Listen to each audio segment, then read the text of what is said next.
Meus irmãos, que a graça e a paz do nosso Senhor e Salvador, Jesus Cristo, esteja com todos. Nós estamos nesse último domingo do mês de julho, onde nós, durante todas as manhãs de domingo, nós estivemos debaixo de um tema maior, que era a primazia da adoração. Então nós vimos desde o início a respeito da glória do Deus Trino, a palavra de Deus nos falando a respeito disso, também da criação como comunicação. No último domingo, nós vimos o convite para abraçar a nossa condição como criatura. E hoje nós vamos ver essa relação da adoração com respeito àquilo que nos acontece aqui debaixo do sol, com respeito aos sofrimentos, à morte e a perdas de dádivas que vêm de Deus, e como isso se relaciona com a primazia da nossa adoração. Para tanto, eu quero convidá-los a abrir a palavra do Senhor no livro de Jó. Nós vamos ler do verso 1 até o 5, e depois nós leremos outra parte do capítulo 1 e do capítulo 2.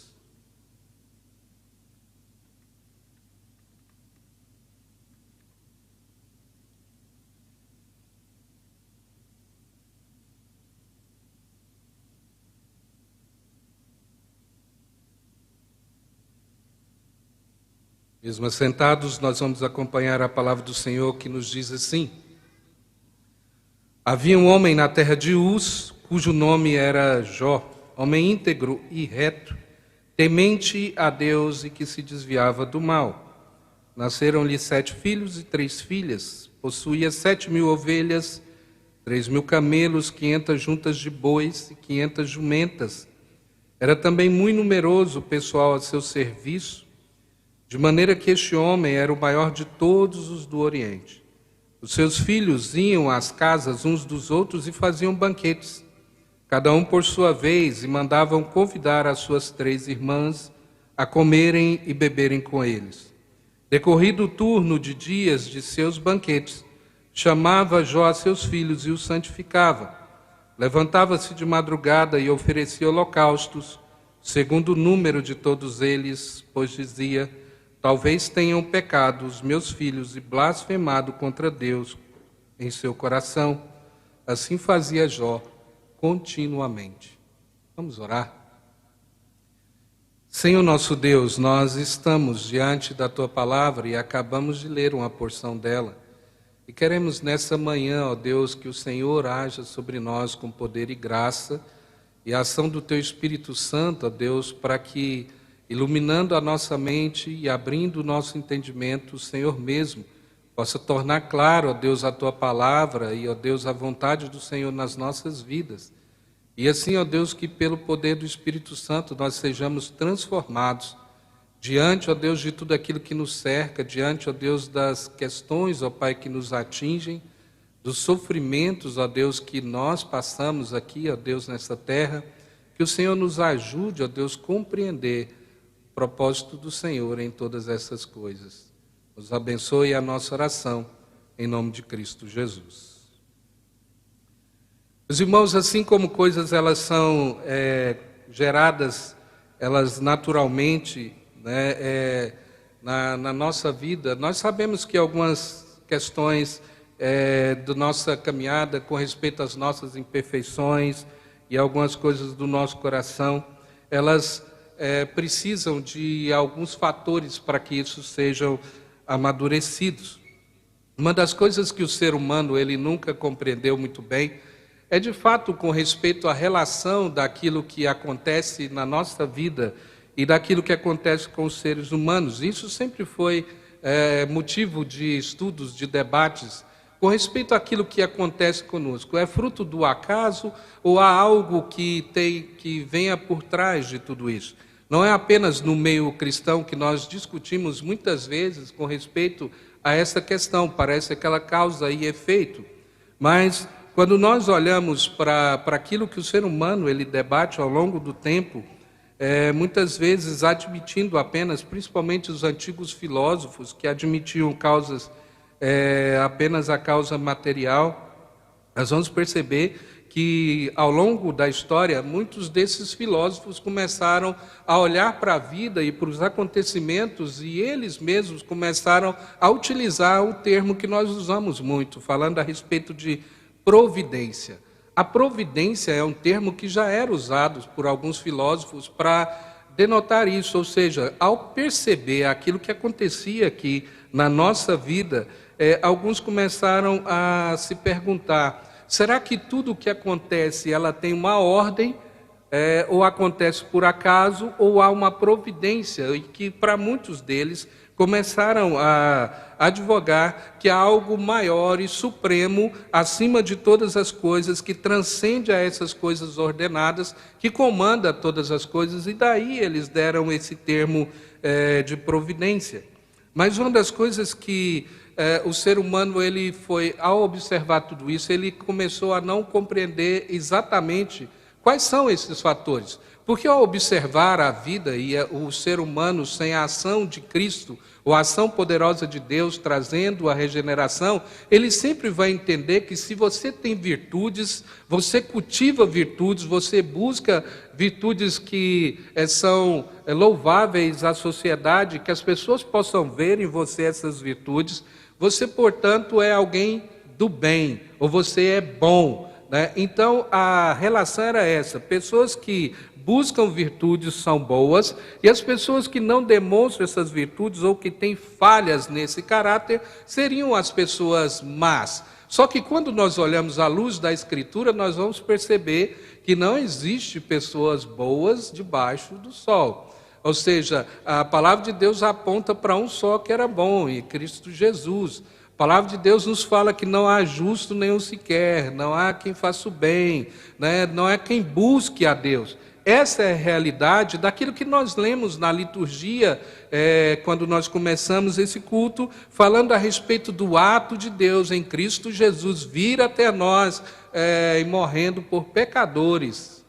E não, a palavra de Deus, ela não faz essa distinção com respeito àqueles, ou que Cristo morreu por pessoas que tinham virtudes ou certas virtudes.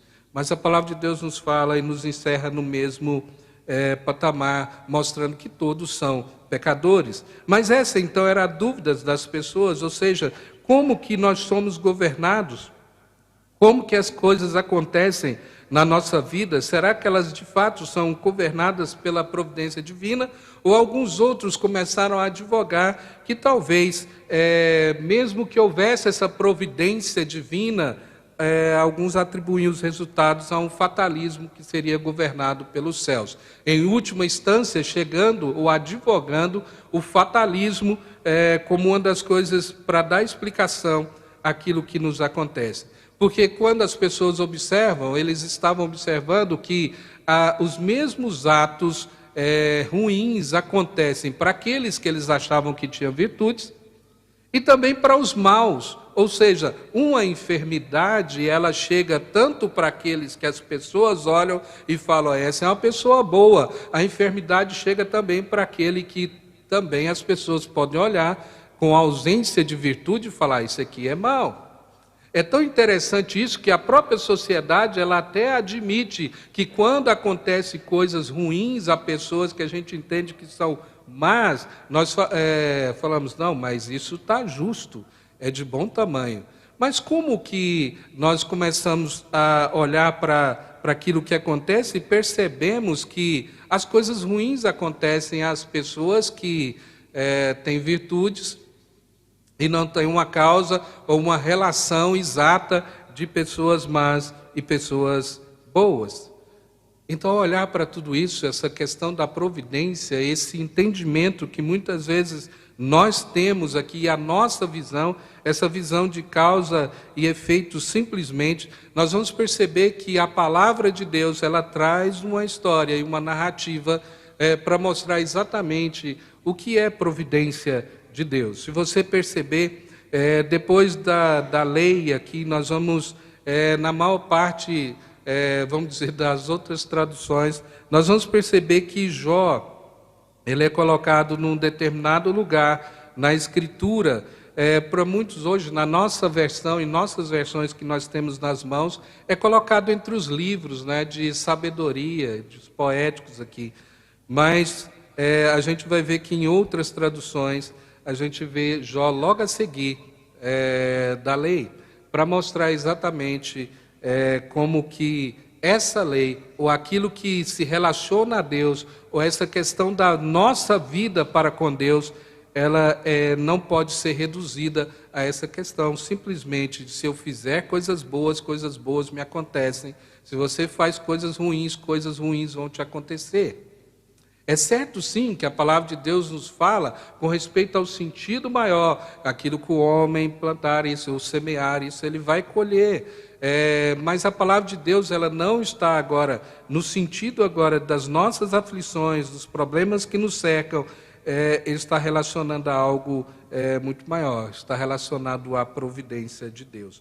Portanto, ao chegar aqui nesse texto, olhando um pouco para que a gente entenda a disposição do livro de Jó, Jó é um poema, ele é uma prosa no primeiro capítulo e no final ele tem uma narrativa também, mas praticamente todo o livro de Jó é uma poesia e por isso ele está composto nesse bloco. A gente vê que desde o início nós temos aqui um relato do julgamento e a restauração de Jó, que é a parte das narrativas do texto.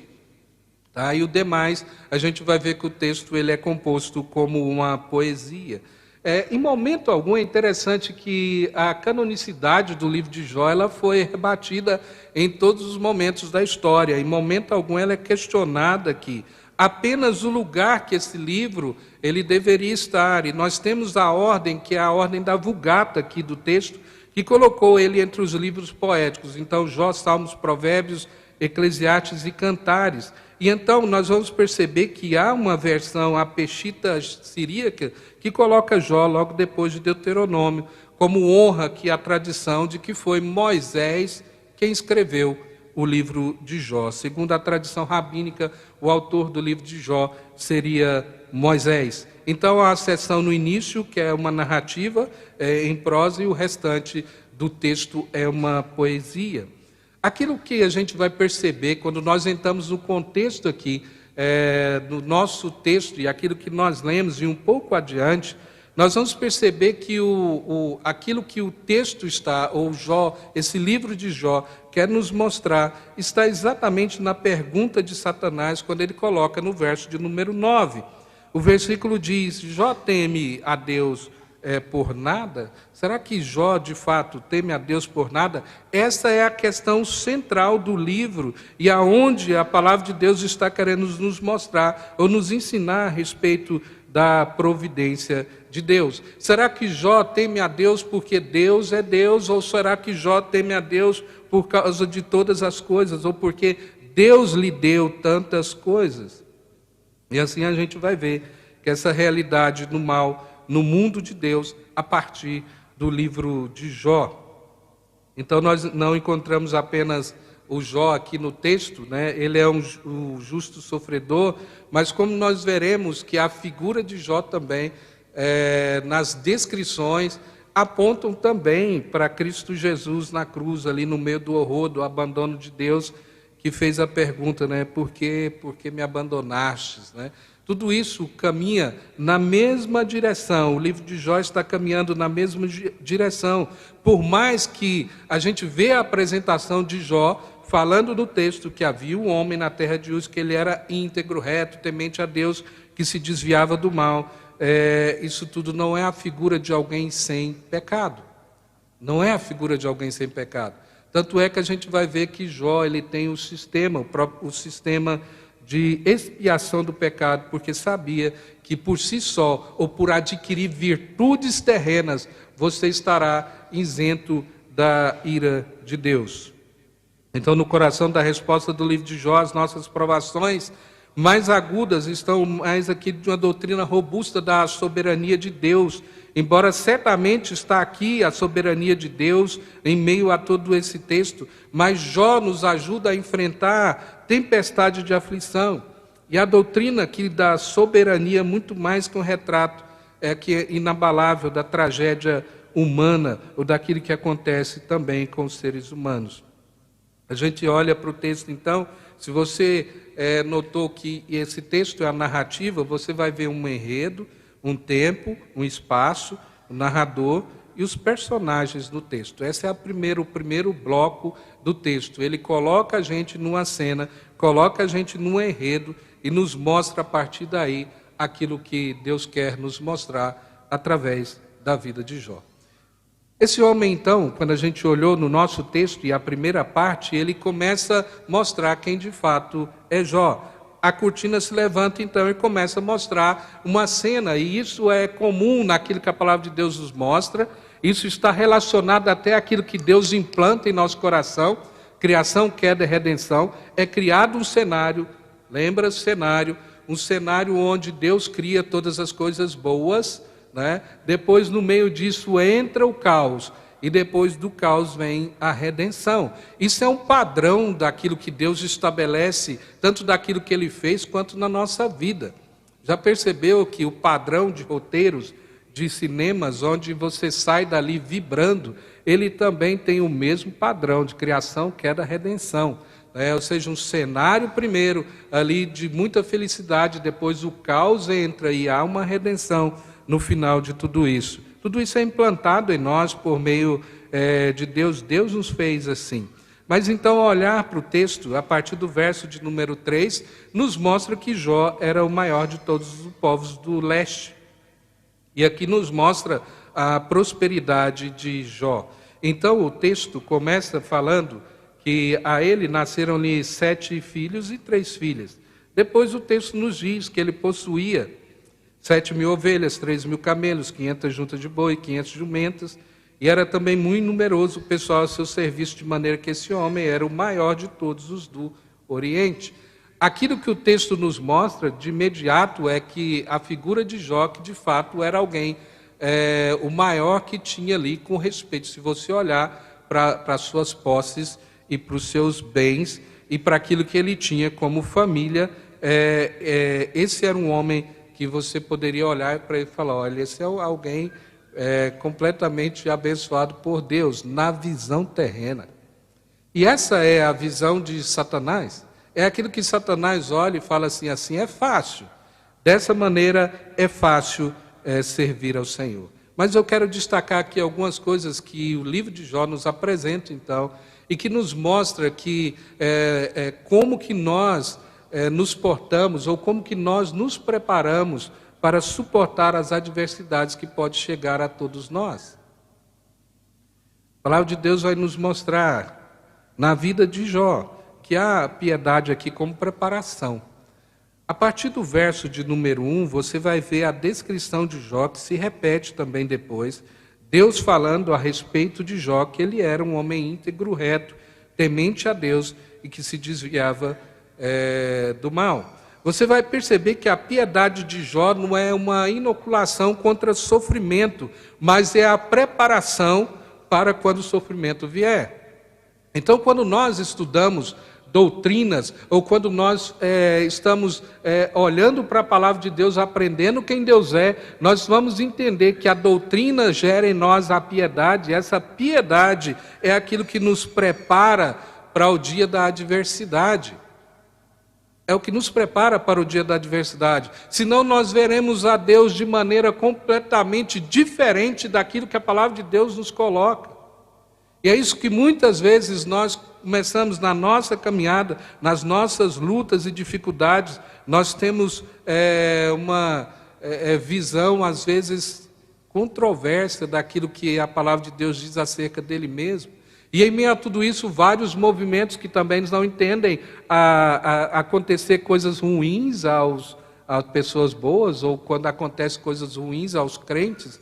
E assim nós vemos nascer teologias que não condizem com aquilo que a palavra de Deus diz. Ou nós corremos para um lado onde, em algum momento, as pessoas criaram a teologia da perfeita saúde, da plena paz, onde se você é crente, se você é crente de verdade, você não tem nem mesmo a dor de cabeça. Ou se cai do outro lado, onde olha para tudo aquilo que nos acontece e diz, olha, nós estamos ou ao sabor do acaso. Essas coisas são completamente aleatórias. Nada disso diz respeito a um agir de Deus. Mas aqui nós temos Jó sendo preparado para aquilo que estava por vir. Portanto, nós não temos diante de Deus, a piedade nos prepara para esse sofrimento. Nós não temos como negociar com Deus a respeito daquilo que pode nos acontecer. Já percebeu que às vezes, de criança, de vez em quando nós escutamos histórias assim. Chega a criança nos seus pais e fala assim, você pode me dar uma surra? Aí fala, mas como assim? Fala, não, eu queria uma surra antes, já para me ter de haver, né? Porque se eu fizer alguma coisa errada, eu já tenho, né? Eu já apanhei, né? Então aí eu não vou apanhar de novo. Já percebeu que essa é a lógica, se a gente for notar, do ser humano? Ou seja, eu vou imprimir em mim um certo sofrimento, para que quando o sofrimento vier, eu diga para Deus, falar, o sofrimento eu já passei, está aqui, eu não vou passar por isso não. Ou seja, nós queremos ter na mão o controle de toda a nossa vida, como pessoas que fazem sacrifícios ou usam tantos artifícios aí, para que eles inflijam sofrimento em si mesmo, para que depois chegue diante de Deus e fale assim, não aceito não, eu já paguei antes, eu já sofri, o senhor lembra? O senhor lembra que eu fiquei tantos dias sem comer? Você lembra que eu fiz jejum, Senhor? O senhor lembra que eu falei para o Senhor que eu ia todos os dias na igreja esse mês? Um sacrifício. O senhor lembra de tudo que eu cumpri, eu paguei. Portanto, eu não posso passar por esses sofrimentos. A ideia infantil de receber uma surra antes é a ideia de que nós podemos controlar o tanto ou o grau, a dificuldade do sofrimento que pode vir sobre nós. Só que aí aquilo que Jó fala e que Romanos, Paulo lembra a respeito disso, lá em Romanos, no capítulo 11, 35, citando as palavras no final do livro de Jó, que fala, quem já deu a Deus que deveria ser pago a ele, né? Quem primeiro deu a ele que possa ser restituído, quando Paulo fala em Romanos, ele é citando as palavras de Jó lá no final, no capítulo 41, verso de número 11. Deus não tem, ou não entra na nossa dívida, Deus não tem alguma coisa que a gente possa chegar diante dele e falar, está aqui, ó. O senhor lembra? Eu acho que o senhor está esquecendo daquilo que já aconteceu comigo. A obediência cristã, portanto, não é inoculação contra o sofrimento na nossa vida. E assim, nós notamos algumas coisas na vida de Jó que caminham para essa perspectiva da piedade. A primeira coisa, diz o texto, que ele era um homem sábio. Diz o texto que ele era um homem íntegro, reto e temente a Deus, né? No verso de número 1, quando fala que ele era irrepreensível e honesto. Isso tudo está ligado à questão da própria sabedoria, quando a palavra de Deus nos diz, né, lá em Provérbios capítulo 9, verso 10, que o princípio da sabedoria é o temor do Senhor. Diz o texto que ele era temente a Deus e que se desviava do mal. Portanto, essa sabedoria existia na vida de Jó pelo fato de ser temente a Deus e se desviar do mal. Tá? Uma das coisas que também nós precisamos entender na vida, se nós tememos a Deus, a outra coisa ela vem na sequência, né? Temer a Deus é se desviar também do mal. O que muitos nos nossos dias eles alegam que não, eu temo a Deus, mas muitas vezes o mal vem na minha direção sem eu perceber e acaba caindo em todas essas coisas. Mas a sabedoria verdadeira que Deus requer de nós, junta as duas coisas numa só. Ele era temente a Deus e se desviava do mal. Ele tinha uma vida justa aqui, e a gente vai perceber que essas são, no texto e naquilo que está falando de maneira ainda embrionária, nós estamos falando a respeito de arrependimento e fé, aqui que são graças, que nós chamamos de graças gêmeas, né? Arrependimento e fé. Então a gente olha que Jó, ele desiste de viver segundo os seus próprios termos. Ele personifica a sabedoria, que ele é repreensível, correto, teme a Deus e afasta do mal, mas ele também nos mostra na sua vida que ele era um homem que tinha uma vida justa diante de Deus. E como isso é relatado na palavra do Senhor, é relatado pela sua vigilância constante que ele tinha para com os seus filhos, possivelmente também com a sua vida. Então o texto nos diz que Jó, ao olhar para aquilo que acontecia na sua família, diz o texto, a construção do texto não está muito de acordo com, às vezes, com a nossa linguagem, mas a possibilidade é que os filhos saíam comemorando o aniversário de cada um, e nessas festas, no final de toda a temporada, Jó ia lá e fazia o sacrifício, porque talvez alguns deles tivessem pecado contra o Senhor. Em meio a tudo isso, você vai perceber esse arrependimento e fé, e que aponta para aquilo que aconteceria em Cristo Jesus, vai afunilando. Ou seja, já pensaram a respeito da imagem? Ou seja, os seus filhos saíam para comemorar o aniversário, festa, festa, festa, durante todo o ano, e no final, Jó separava ali um animal para que pudesse morrer no lugar daquele que cometeu a culpa. Os seus filhos, ao olharem, poderiam olhar para aquilo ali e falar que mal fez esse animal para que ele morresse, né, por minha causa. Mas tudo isso nós estamos vendo a preparação, o apontar para aquilo que aconteceria em Cristo Jesus. Portanto, Jó está aqui de maneira embrionária pregando o próprio Evangelho, mostrando que há necessidade de expiação pela culpa e, portanto, alguém que não cometeu pagaria no lugar. Era aquilo que estava acontecendo, um drama sangrento logo após as festas. Há um drama sangrento aqui depois das festas dos seus filhos, onde os sacrifícios eles eram realizados por Jó para que os seus filhos fossem expiados da culpa. A ação do livro de Jó provavelmente está acontecendo em algum momento durante a era patriarcal. A gente vai ver isso porque era a era de Abraão, Isaac, Jacó. Não há sacerdotes aqui, você percebe, nem Israel. No texto de Jó você não vai perceber essas nomenclaturas. Não tem sacerdote, não tem Israel, não tem templo. Portanto, Jó, como chefe da família, ele atua como sacerdote e oferece sacrifício no altar que ele mesmo construiu. Mas tudo isso apontando para o Evangelho.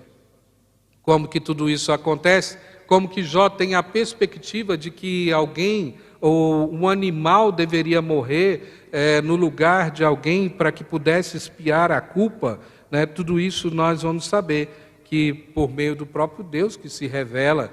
Portanto, como diz o texto, essa piedade em Jó foi gerada a partir do próprio Deus e, portanto, conhecendo a Deus, ele sabia que pecado se expia por meio de sacrifício. Pecado se expia por meio de sacrifício. Mas a pergunta então ainda é como que nós vamos enfrentar a tempestade?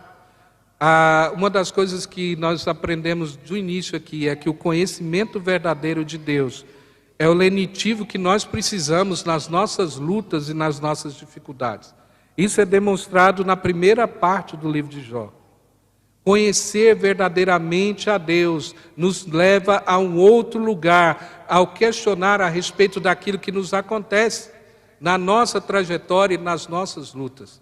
Uma história que nós conhecemos muito bem é a história do fundador da nossa igreja, Archibald Green Simonton. Quando ele vem para o Brasil, em meio a tantas mazelas, depois que ele se casa, a sua esposa morre, aí morre muito cedo.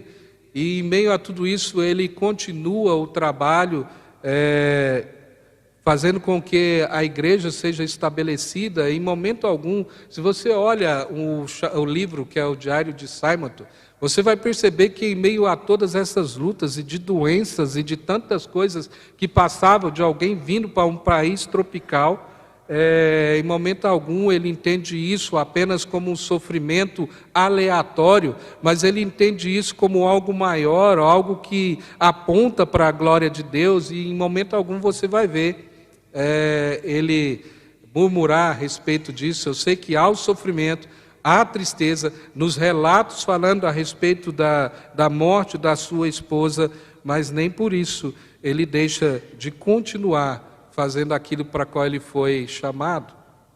E assim na história de várias pessoas, e assim na nossa história, assim na nossa caminhada, Deus nos chama da mesma maneira, não apenas para olhar para todas essas pessoas que para trás de nós vieram e compreenderam, passaram por sofrimentos extremos, mas mesmo assim continuaram louvando a Deus e adorando a Deus com a sua vida e com a sua morte.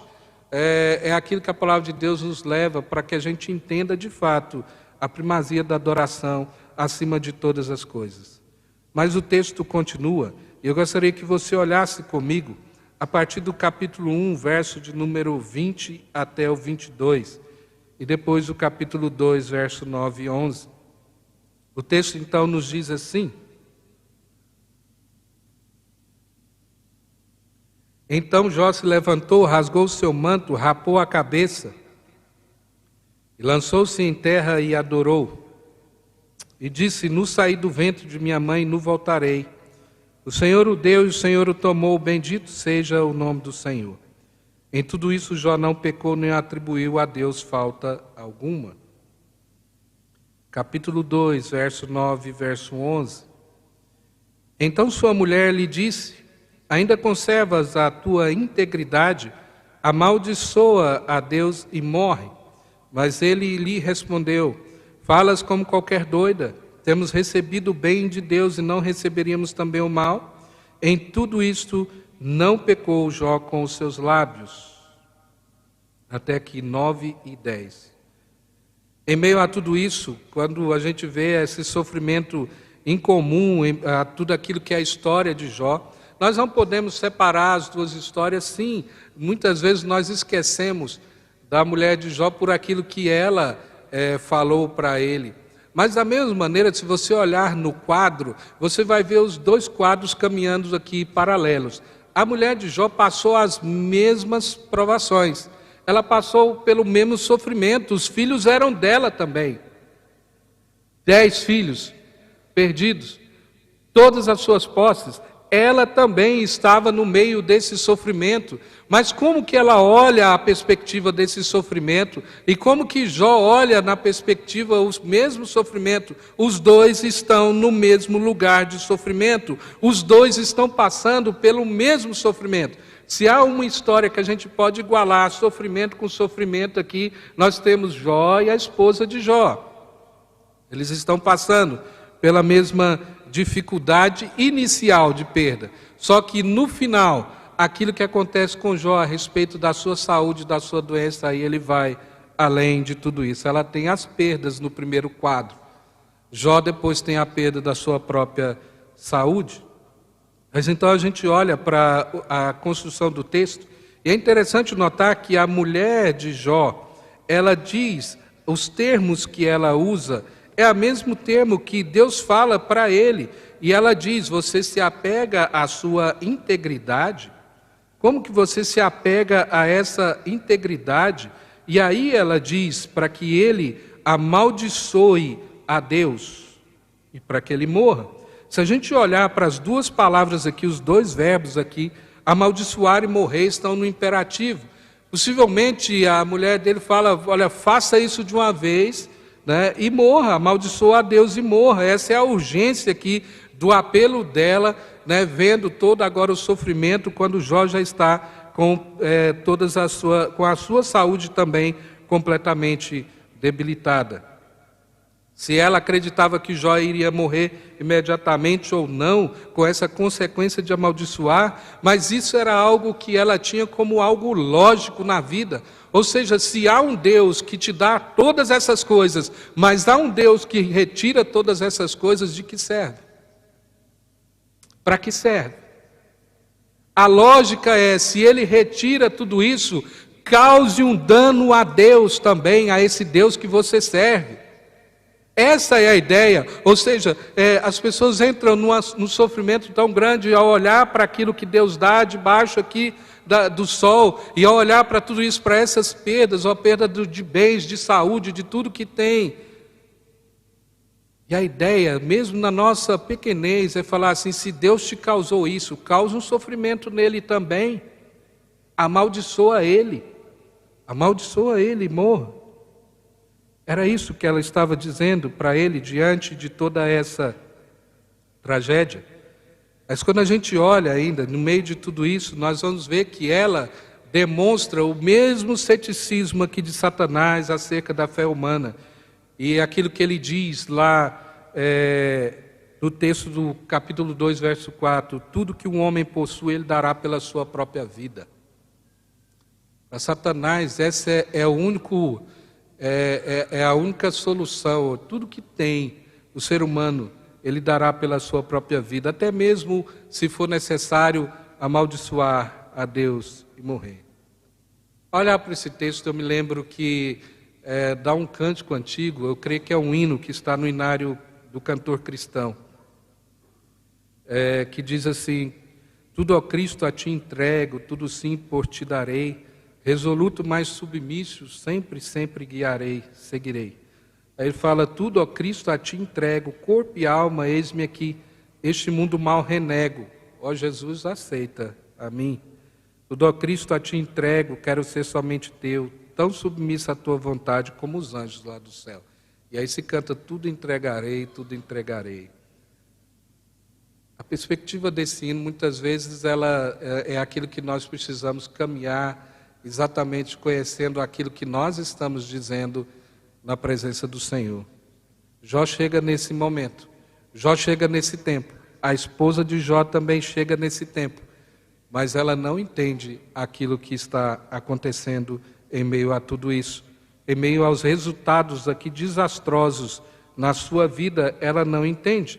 E aí o texto diz, quando Jó fala para a esposa, ele repreende a esposa, então ele diz, ele usa o termo que você, como qualquer doida, o termo é Nabal. Nabal era um termo usado no hebraico para alguém completamente tolo. Completamente tolo. O máximo de alguém podia chegar à tolice era utilizado o termo Nabal. Então ele diz para ela, você é como Nabal. Essa é a palavra mais forte para tolo que é usado no Antigo Testamento. E aqui ele usa como se fosse um aforismo para que ela pudesse compreender. Então ele diz para a sua esposa, Deus tem nos dado o bem, Ele não pode nos dar o mal. Ou seja, ela não tem resposta em meio a tudo isso. Ela não tem resposta a isso. E assim a gente vai ver que o texto aponta para aquilo que Jó fez com seus próprios lábios, a exemplo daquilo que Provérbios mostra também, que os lábios expressam os pensamentos mais profundos de alguma pessoa. O texto continua dizendo que em tudo isso Jó não pecou com os seus lábios. Em tudo isso ele não pecou. Tiago nos fala, se a gente conseguir controlar tudo isso que sai pela nossa boca, nós conseguimos controlar a nossa vida. Já percebeu o lugar que nós vamos no meio a sofrimentos? Não é minimizando o sofrimento de nenhum de nós. Todos nós passamos por momentos de dificuldades, alguns têm passado mais que outros. Mas aonde ou o que tem saído dos seus lábios em meio ao sofrimento é aquilo que está no profundo do coração. O texto também tem algo interessante, por isso que alguns tiraram doutrina errada aqui do texto, porque o texto, se você pegar o original do livro de Jó, você não vai ter, quando a esposa de Jó chega para ele e fala amaldiçoa, o texto está abençoa. Abençoe a Deus e morra. O texto está assim. Você vai perceber que isso é repetido também lá em 1 Reis, no capítulo 21, verso 10 e 13, quando coloca maldição do lado do nome de Deus. Mas isso já era algo comum aqui do escrito hebraico, que você, por temor a Deus, você não junta essas duas palavras, você não coloca a palavra maldição junto do nome de Deus. Portanto, a ideia era, ao falar isso, olha, abençoe a Deus e morra, na verdade estava falando exatamente o que o texto nosso diz, amaldiçoe a Deus e morra. Mas por temor a Deus, o texto do original, ele coloca a palavra abençoa, porque está junto com o nome de Deus, né? Logo na sequência vem o nome de Deus. E aqui eles assumiam aquilo que Levíticos 24 diz, que amaldiçoar a Deus era algo punível com a morte. Então, por temor a Deus, o texto não coloca os dois, aliás, o termo junto com o nome do Senhor. A partir daqui, a gente vai ver que em meio a toda essa situação, e em meio a todo o sofrimento, e em meio a tudo aquilo que agora é algo natural para a esposa de Jó, olha, larga ou abandona esse Deus, cause algum sofrimento em Deus, a gente vai ver que Jó caminha para outra perspectiva, para outro lado.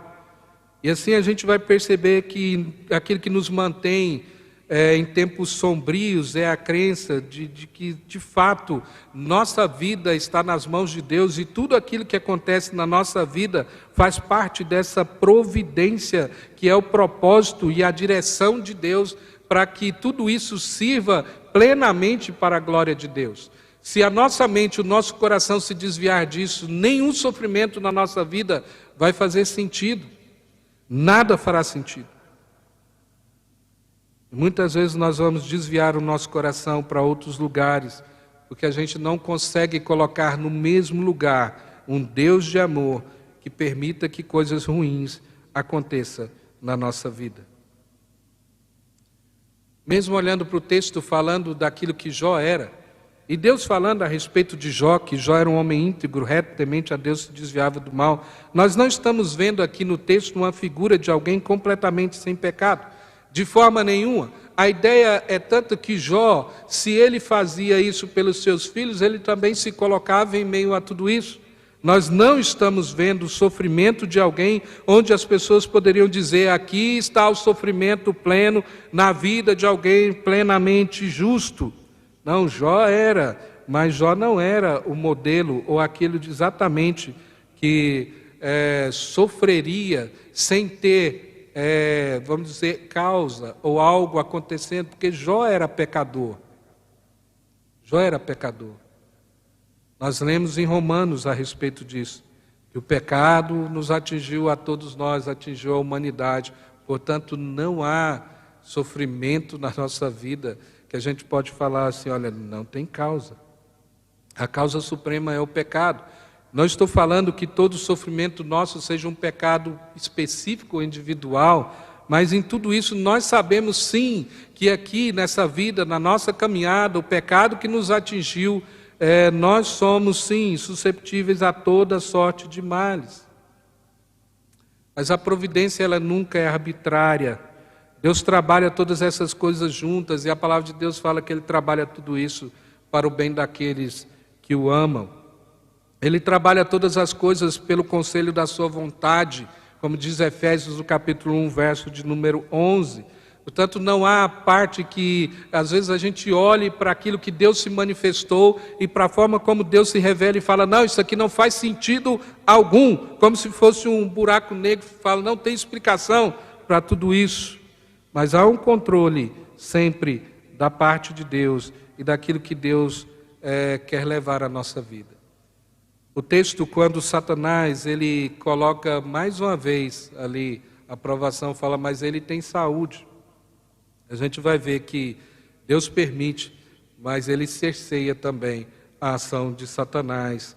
Então nós não estamos nas mãos do inimigo, nós estamos nas mãos de Deus. Nós estamos nas mãos de Deus. A descrição durante o texto daquilo que aconteceu com Jó, a gente vai ver que ele fica no meio do lixo, fora da cidade, como diz o capítulo 2, verso 8. Depois Jó, ele começa a falar dos detalhes doloridos, podres na sua vida, da descamação que havia na sua pele. Fala das erupções, verrugas, anorexia, febre, depressão, insônia, pesadelo. Ele chega a dizer que o hálito dele está pútrido, né, podre. E aí nos mostra que quando os amigos chegam, eles veem Jó nessa condição. Nessa condição. E aí eles nem reconhecem, na primeira vista, eles não reconhecem a Jó tamanho o seu sofrimento. Mas o que a palavra de Deus nos mostra e nos quer nos levar é exatamente dessa perspectiva da providência de Deus e que nos leva a uma adoração a Deus, mesmo quando nós não tivermos nada aqui debaixo do sol que a gente possa olhar, eu adoro a Deus por causa daquilo que eu tenho. Chegar a esse ponto, é chegar nesse ponto de saber que nós adoramos a Deus pelo simples fato de que Ele é Deus. É aonde Deus quer nos levar. Ao contrário daquilo que muitas vezes nós entendemos ou que fomos bombardeados na teologia de vários momentos por não entender esses sofrimentos de que se nós de fato servimos a Deus corretamente, fizermos tudo certinho, tudo dará certo na nossa vida no sentido do melhor que eu achar, ou aquilo que eu desejar, Deus vai me dar e da forma que eu quiser, da forma que eu determinar. Se nós não entendermos que a nossa vida serve para louvor da glória do Senhor, até mesmo nos sofrimentos, nas perdas da nossa vida, nós nunca vamos entender de fato quem é Deus e a sua providência, e nós nunca chegaremos ao ponto de adorarmos a Deus pelo simples fato de que Ele é Deus.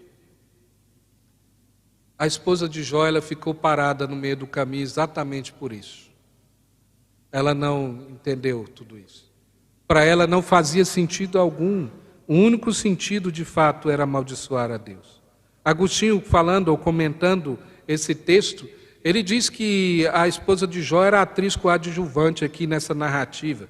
E ele fala literalmente lá, comentando, ela era a advogada do diabo aqui, coadjuvante diabólica aqui no meio de tudo isso, utilizando a boca ou emprestando a boca para o último flagelo de Satanás. Para Agostinho, a esposa dele serve a isso, ela empresta a boca para o último flagelo. Se em todos os flagelos ele já tinha tido, há um último ainda, que vem da parte dela. Calvino, ele também comentando esse texto, ele utiliza o termo que a esposa de Jó era organo satanis, ou literalmente a ferramenta de Satanás. Tudo isso ele pega também da própria ideia. Tomás de Aquino, quando utiliza esse texto, ele que levanta essa questão que Satanás havia poupado a vida da esposa de Jó para usar ela contra o seu próprio marido. Um dos últimos golpes, de fato, é exatamente esse. Em meio a tudo que ele já está vendo, agora faz isso também de maneira intelectual, diz, expressa isso, abandone a Deus, fala, se o Senhor não me der isso, eu estou saindo. Se o Senhor não fizer isso agora, eu estou te abandonando. Se o Senhor não me der essa cura hoje, agora, eu estou deixando de te servir. Essa era a perspectiva da esposa de Jó. Mas olhar então e concluir esse texto, olhar para aquilo que Deus quer de nós nessa primazia da adoração. Nós temos em Jó um exemplo, mas não temos o exemplo perfeito na vida de Jó. Se você olhar depois no decorrer da poesia, você vai ver Jó escorregando em meio a tudo isso. E lá no final ele faz uma declaração, antes eu te conhecia só de ouvir falar, mas agora os meus olhos te veem. Quando nós definimos adoração, John Owen nos dá uma boa definição disso. Ele diz que a adoração é a prostração da alma perante Ele como Deus, no reconhecimento de sua existência divina e das atribuições delas a Ele. Ou seja, o termo que é usado na Escritura é um ato de se prostrar diante de Deus. E essa prostração também, a gente vai perceber que ela é tanto física, né, quando lá em Gênesis nos usa o termo, Gênesis capítulo 24, que se inclinou e adorou ao Senhor no ato físico, mas também sugere algo espiritual. Quando Jesus fala em Mateus no capítulo 15, verso 8, este povo honra-me com os lábios, que é a manifestação externa de adoração, mas o seu coração está longe de mim, que é a manifestação interna do nosso coração. A postura espiritual na adoração é algo necessário para que haja uma verdadeira adoração ao nosso Deus. Essa adoração ela é primordial na nossa vida, mesmo diante de tudo aquilo que nos aconteça, diante do bem-estar, da alegria, da saúde, de ausência de problemas, ou o contrário de tudo isso. Ela continua sendo fundamental e essencial na nossa vida. Para Satanás, havia apenas essa relação, só acontece se tiver trocas de favores. Ou seja, se não houver um favor, eu não faço algo em troca. Para Satanás é isso. E muitas vezes nós temos que olhar no nosso coração e na nossa vida e começar a cercear tudo isso em nosso coração, de saber se nós estamos chegando diante de Deus ou servindo a Deus exatamente pela troca de favores. Porque para Satanás, a adoração a Deus só existe no lugar onde você estiver completamente favorecido. Caso contrário, isso não existirá. Mas Jesus, então, ele nos mostra o padrão perfeito. Observe comigo, quando você olha no capítulo, a partir do capítulo 22 de Lucas, que nos informa a trajetória de Cristo Jesus para a cruz. O texto começa dizendo, então ele fala assim, chegada a hora. Esse é um termo muito usado por João. Lembra que João repete isso várias vezes no seu evangelho, ainda não era chegada a hora, ainda não era chegada a hora, e lá na frente ele diz, é chegado a hora. Então Lucas usa o mesmo termo, é chegada a hora. A hora era dos sofrimentos aqui, de tudo agora intensificaria, né? Perseguições, privações, escárnios que Cristo Jesus tinha sofrido ao longo do ministério. Não era isso, não era apenas isso. Então o texto diz, agora sim, é chegado a hora, agora que o sofrimento de fato estaria acontecendo. Lembra que várias vezes a palavra de Deus mostra Jesus passando privações, Jesus sendo xingado, algumas vezes tentaram matar a Cristo Jesus. Ao olhar para aquilo que ele fazia, ou ele era glutão, se estava comendo com publicano, se ele estivesse andando ali com prostitutas, eles também estavam falando a respeito de Jesus.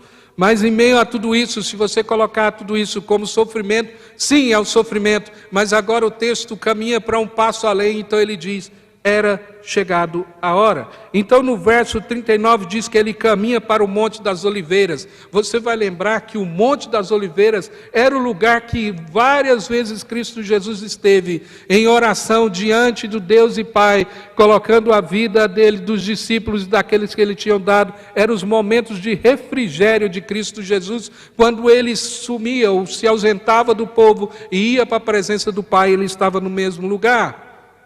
É interessante notar que no mesmo lugar que havia esses momentos de prazer e deleite na presença de Deus, é o mesmo lugar que ele estaria sofrendo pela ausência e o abandono do Pai. No verso 41 nos fala que quando ele começa a sofrer ali aquilo que estava, que Deus já tinha determinado que acontecesse, diz ali que ele olha e diz, Pai, se queres, afasta de mim esse cálice, mas não se faça a tua vontade e não a minha.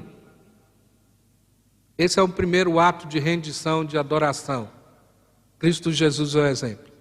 Faça-se a tua vontade e não a minha. Isso tudo diz respeito à adoração verdadeira diante do Senhor. Eu me rendo diante do Senhor.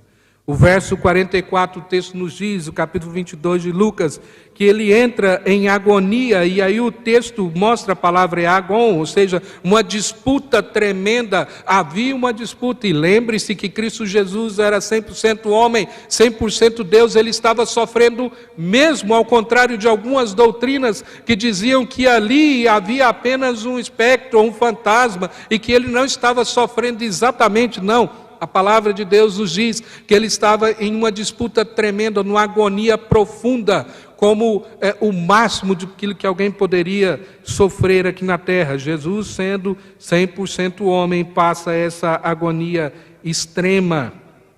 Ele está no Getsemane. E essa agonia é explicada em diversos e vários sentimentos aqui, tristeza, solidão e tudo aquilo que estava acontecendo ali naquele jardim. Mas uma das coisas que a palavra de Deus nos diz é que ele bebe esse cálice da ira de Deus. Aquilo que a palavra do Senhor nos mostra, que nós não conseguiríamos aguentar nem mesmo uma gota de tudo isso. O cálice da ira de Deus, que Cristo Jesus sorveu até o último gole, ou a última gota, para que não sobrasse nada para nós. Jonathan Edwards, ao escrever sobre a agonia de Cristo Jesus, ele diz: a tristeza e a aflição que sua alma então sofria surgiram daquela visão vívida, plena, imediata, de que naquele momento foi dada a ele do cálice da ira, do qual Deus o Pai fê-lo beber. Alguns têm inquirido sobre qual a causa daquela aflição e agonia, e muitas especulações têm havido a respeito disso, mas a narrativa que a própria Escritura nos dá é suficiente, plena quanto a isso, e não deixa lugar para especulação ou dúvida o fato de que a mente de Cristo estava tão plena naquela altura. Sem dúvida foi o mesmo de que sua boca estava cheia, era o pavor de que a sua frágil natureza tinha naquele pavoroso cálice, que era mais vastamente terrível do que a fornalha ardente de Nabucodonosor. Ele teve então uma visão bem próxima da fornalha da ira, no qual ele estava para ser lançado. Ele foi levado para tão perto da boca da fornalha que pôde olhar para ela e visualizar as chamas intensas, bem como pôde ver a incandescência do seu calor, para que pudesse saber que onde estava indo e o que estava para sofrer. Foi por isso que encheu a sua alma de tristeza e trevas, aquela visão terrível que parecia sobrepujá-lo. Nenhum dos filhos de Deus jamais teve diante de si um cálice como esse. Primeiro ser de toda criatura teve. Primeiro ser de toda criatura teve. Por essa razão, a gente vê que Hebreus nos diz que ele ofereceu-se com forte clamor e lágrimas. Forte clamor e lágrimas. Adoração é rendição completa do nosso ser àquele que nos criou. As primeiras palavras no Getsêmani por parte de Jesus foram em submissão e adoração ao Pai. Primeira palavra dele: Pai, se queres, mas faça a tua vontade. E as últimas palavras: Pai, nas tuas mãos entrego o meu espírito. Ao contrário da visão da mulher de Jó, começo do sofrimento, o fim do sofrimento, Cristo Jesus, ele está diante do Pai, e é nas mãos do Pai, aquele que ele sabia que tinha infligido esse sofrimento, era nas mãos dele que ele entrega o seu espírito. Adoração é rendição. E é em Cristo Jesus que nós aprendemos, nas nossas lutas, dores, sofrimentos, nas nossas privações, é somente em Cristo Jesus que nós vamos ter o lenitivo necessário para que a gente passe por toda e qualquer provação que possa acontecer na nossa vida, continuando adorando a Deus e falando: olha, qualquer que seja a situação, eu continuarei adorando ao Senhor que me fez, me criou, e portanto eu sirvo e fui feito para louvor da sua glória, quer seja na vida, quer seja na morte. Que Deus nos ajude a compreender a palavra do Senhor e aplique ela em nosso coração. Nós vamos orar.